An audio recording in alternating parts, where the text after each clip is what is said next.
Hello बच्चों, मैं स्वरूपानंद भट्टाचार्य। मेरे यूट्यूब चैनल स्वरूप टेक एंड टीचिंग में आप लोगों का स्वागत है। मैं आज क्लास 11th के विद्यार्थियों के लिए भूगोल का विशेष 40 ऑब्जेक्टिव टाइप का क्वेश्चन लाया हूं, जो आने वाले 21 मई को आप लोगों का एग्ज़ाम है। इसमें आप लोगों को काफ़ी फ़ायदे होंगे, तो मेरे चैनल पर बने रहें और वीडियो को अंत तक देखें। चैनल को लाइक करें, सब्सक्राइब करें और कमेंट करें, ताकि इस तरह का वीडियो में और आप लोगों के लिए ला सकूं। तो चलिए शुरू करते हैं। क्वेश्चन नंबर 1, पृथ्वी का आकार का संबंध इनमें से किससे है? तो इसका जो सही आंसर हो जाएगा ऑप्शन नंबर ख, नाशपाती। चलिए आगे बढ़ते क्वेश्चन नंबर 2 की ओर। भूगोल का उद्देश्य धरातल की प्रादेशिक या क्षेत्रीय भिन्नता का वर्णन एवं व्याख्या करना है। यह कथन किसका है? तो इसका जो सही आंसर हो जाएगा ऑप्शन नंबर ख, रिचर्ड हार्ट्सहॉर्न। चलिए आगे बढ़ते क्वेश्चन नंबर 3 की ओर। निम्नलिखित में से किस विद्वान ने भूगोल शब्द का प्रयोग पहली बार किया था? इसका जो सही आंसर हो जाएगा ऑप्शन नंबर ग, इरेटास्थनीज। चलिए आगे बढ़ते क्वेश्चन नंबर 4 की ओर। पृथ्वी की उत्पत्ति के संबंध में एक प्रारंभिक एवं लोकप्रिय मत ज्वारीय परिकल्पना किस विद्वान द्वारा दिया गया? तो इसका जो सही आंसर है ऑप्शन नंबर घ, जेम्स जीन्स। चलिए आगे बढ़ते क्वेश्चन नंबर 5 की ओर। आधुनिक समय में ब्रह्मांड की उत्पत्ति संबंधी सर्वमान्य सिद्धांत निम्नलिखित में से कौन हैं?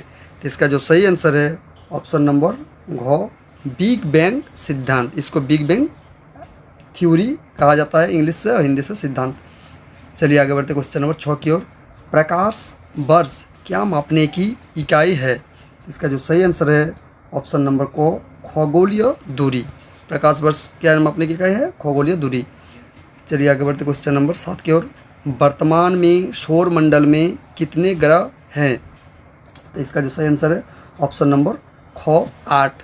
पहले 9 ग्रह थे, जो अब एक ग्रह नहीं दिखाई देते हैं, वो है ग्रह प्लूटो। उसको अभी लुप्त प्राय माना जाता है, इसलिए अभी वर्तमान में 8 ग्रह ही दिखाई देते हैं। चलिए आगे बढ़ते हैं क्वेश्चन नंबर 8 की ओर। भूतल पर वह बिंदु जो भूकंप के उद्गम केंद्र के समीपतम होता है। तो इसका जो सही आंसर है ऑप्शन नंबर ख, अधिकेंद्र। उसे क्या कहा जाता है? अधिकेंद्र। चलिए आगे बढ़ते क्वेश्चन नंबर 9 की ओर। सुनामी से सर्वाधिक क्षति किस क्षेत्र में होती है? तो इसका जो सही आंसर है ऑप्शन नंबर ग, स्थल के आंतरिक भाग में। चलिए आगे बढ़ते क्वेश्चन नंबर 10 की ओर। पृथ्वी भूपृष्ठ में सर्वाधिक मात्रा में कौन सा तत्व पाया जाता है? तो इसका जो सही आंसर है ऑप्शन नंबर ग, ऑक्सीजन। चलिए आगे बढ़ते क्वेश्चन नंबर 11 की ओर। निम्नलिखित में से कौन भूगर्भ की जानकारी का प्रत्यक्ष साधन है? तो इसका जो सही आंसर है ऑप्शन नंबर ख, गुरुत्वाकर्षण बल।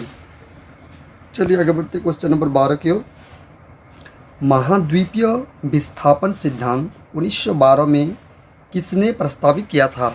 इसका जो सही आंसर है ऑप्शन नंबर क, अल्फ्रेड वेगनर। चलिए आगे बढ़ते क्वेश्चन नंबर 13 की ओर। निम्नलिखित में कौन सक्रिय ज्वालामुखी के उदाहरण हैं? इसका जो सही आंसर है ऑप्शन नंबर ख, फ्यूजियामा। चलिए आगे बढ़ते क्वेश्चन नंबर 14 की ओर। रिंग ऑफ फायर किस महासागर में स्थित है? इसका जो सही आंसर है ऑप्शन नंबर घ, प्रशांत महासागर। चलिए आगे बढ़ते क्वेश्चन नंबर 15 की ओर। प्लेट विवर्तनिकी सिद्धांत के अनुसार पृथ्वी का स्थल भाग मुख्यतः कितने प्लेटों में विभक्त है? इसका जो सही आंसर है ऑप्शन नंबर ग, 7 प्लेटों। चलिए आगे बढ़ते हैं क्वेश्चन नंबर 16 की ओर। हिमालय पर्वत की उत्पत्ति किस सागर से हुई है? इसका जो सही आंसर है ऑप्शन नंबर ग, टेथिस सागर। चलिए आगे बढ़ते क्वेश्चन नंबर 17 की ओर। चूना पत्थर किस प्रकार के चट्टान का उदाहरण है? इसका जो सही आंसर है ऑप्शन नंबर ख, अवसादी चट्टान। चलिए आगे बढ़ते हैं क्वेश्चन नंबर 18 की ओर। खनिज तेल मुख्यतः किस प्रकार के चट्टान में पाया जाता है? तो इसका जो सही आंसर है ऑप्शन नंबर को आग्नेय सेल यानी आग्नेय चट्टान। चलिए आगे बढ़ते क्वेश्चन नंबर 19 की ओर। भूस्खलन सामान्यतः किस क्षेत्र में देखने को मिलता है? तो इसका जो सही आंसर है ऑप्शन नंबर घ मरुस्थलीय क्षेत्र में।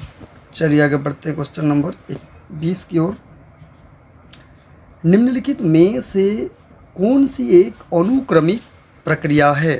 इसका जो सही आंसर है ऑप्शन नंबर घ अपरदन। चलिए आगे बढ़ते क्वेश्चन नंबर 21 की ओर। वायुमंडल के कुल द्रव्यमान का 99% गैस पृथ्वी की सतह से कितने किलोमीटर की ऊंचाई तक स्थित है? तो इसका जो सही आंसर है ऑप्शन नंबर ख 32 किलोमीटर। चलिए आगे बढ़ते क्वेश्चन नंबर 22 की ओर। वायुयान सामान्यतः किस मंडल में गमन करती है? तो इसका जो सही आंसर है नंबर को क्षोभ मंडल में। चलिए आगे बढ़ते हैं क्वेश्चन नंबर 23 की ओर। क्षोभ मंडल में धरातल से कितनी ऊंचाई पर 1 डिग्री सेंटीग्रेड तापमान में गिरावट आती है? इसका जो सही आंसर है ऑप्शन नंबर गो 165 मीटर। चलिए आगे बढ़ते क्वेश्चन नंबर 24 की ओर। निम्नलिखित में से कौन गैस वायुमंडल में सबसे अधिक मात्रा में मौजूद है? यह तो आप लोग जानते हैं शुरू से ही, और इसका सही आंसर होगा ऑप्शन नंबर ख नाइट्रोजन। इसका प्रतिशत होता है 78%। चलिए आगे बढ़ते क्वेश्चन नंबर 25 की ओर। वायुमंडल वह वायुमंडलीय परत जो मानव जीवन के लिए सबसे अधिक महत्वपूर्ण है। इसका जो सही आंसर है ऑप्शन नंबर को समताप मंडल। चलिए आगे बढ़ते क्वेश्चन नंबर 26 की ओर। किस मंडल में सभी मौसमी क्रियाएं घटित होती है? तो इसका जो सही आंसर होगा ऑप्शन नंबर को क्षोभ मंडल में। चलिए आगे बढ़ते हैं क्वेश्चन नंबर 27 की ओर। किस मंडल में रेडियो तरंगे वापस लौटती है? तो इसका ऑप्शन में कुछ गड़बड़ी लगता है, तो इसका जो सही आंसर हो जाएगा आपका आयन मंडल हो जाएगा, आयन मंडल। चलिए इसका जो सही आंसर हो जाएगा आयन मंडल। तो इसे ऑप्शन में नहीं दिया गया है, कुछ ऑप्शन में देते समय गलती हुआ होगा क्वेश्चन में। चलिए आगे बढ़ते क्वेश्चन नंबर 28 की ओर। वायुमंडल में मौजूद जलवाष्प की वास्तविक मात्रा को क्या कहा जाता है? तो इसका जो सही आंसर होगा ऑप्शन नंबर ख निरपेक्ष आर्द्रता। चलिए आगे बढ़ते हैं क्वेश्चन नंबर 29 की ओर। धूम कोहरा सामान्यतः कहाँ बनता है?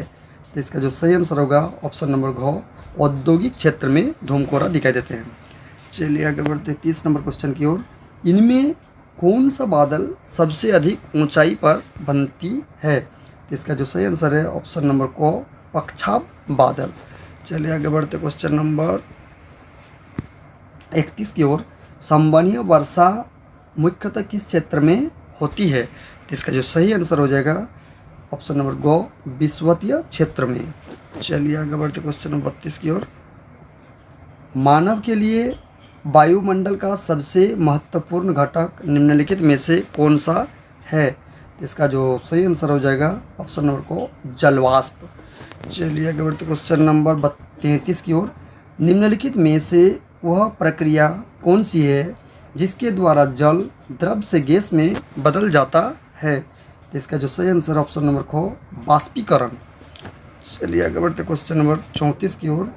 चक्रवातीय वर्षा सामान्यतः किन क्षेत्रों में अधिक होती है? इसका जो सही आंसर है ऑप्शन नंबर घ तटीय क्षेत्र में। चलिए आगे बढ़ते क्वेश्चन नंबर 35 की ओर। भूमध्य सागरीय वर्षा सामान्यतः होती है।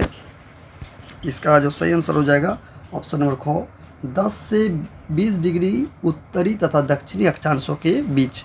चलिए आगे बढ़ते क्वेश्चन नंबर 36 की ओर। जब जलवाष्प सीधे ठोस रूप में परिवर्तित होते हैं तो उसे क्या कहते हैं? तो इसका जो सही आंसर है ऑप्शन नंबर क ऊर्ध्वपातन। इसे क्या कहा जाता है?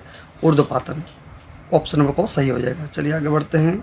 जैव विविधता का संरक्षण निम्न में किसके लिए महत्वपूर्ण है? इसका जो सही ऑप्शन हो जाएगा सभी जीवधारी। ऑप्शन नंबर घ सही हो जाएगा। चलिए आगे बढ़ते हैं। भारत में वन्यजीव सुरक्षा अधिनियम कब पारित किया गया था? इसका जो सही आंसर है ऑप्शन नंबर ख 1972 ईस्वी से। चलिए आगे बढ़ते हैं 39 नंबर की ओर। जिन क्षेत्रों में प्रजातीय विविधता अधिक होती है उस विविधता वाले क्षेत्र को क्या कहते हैं? तो इसका जो सही आंसर है ऑप्शन नंबर गो हॉट स्पॉट। इसको बच्चों ध्यान में रखिएगा, हॉट स्पॉट इसका सही आंसर हो जाएगा। बहुत सारे बच्चे हॉट स्पॉट का गलत मतलब निकालते हैं। ये हॉट स्पॉट मतलब मोबाइल से लेने वाले कनेक्शन को कहा जाता है, लेकिन इस ज्योग्राफी के आधार पर इस क्वेश्चन का आंसर हॉट स्पॉट मतलब वैसे क्षेत्र जिन क्षेत्रों में प्रजातीय विविधता अधिक होती है उस विविधता वाले क्षेत्र को कहा जाता है हॉट स्पॉट। चलिए आगे बढ़ते क्वेश्चन नंबर 40 की ओर और अंतिम क्वेश्चन की ओर। रियो डी जेनेरियो पृथ्वी सम्मेलन कब हुआ था? इसका जो सही आंसर हो जाएगा ऑप्शन नंबर ख 1992 ईस्वी में। ये थे बच्चों 40 ऑब्जेक्टिव टाइप के क्वेश्चन।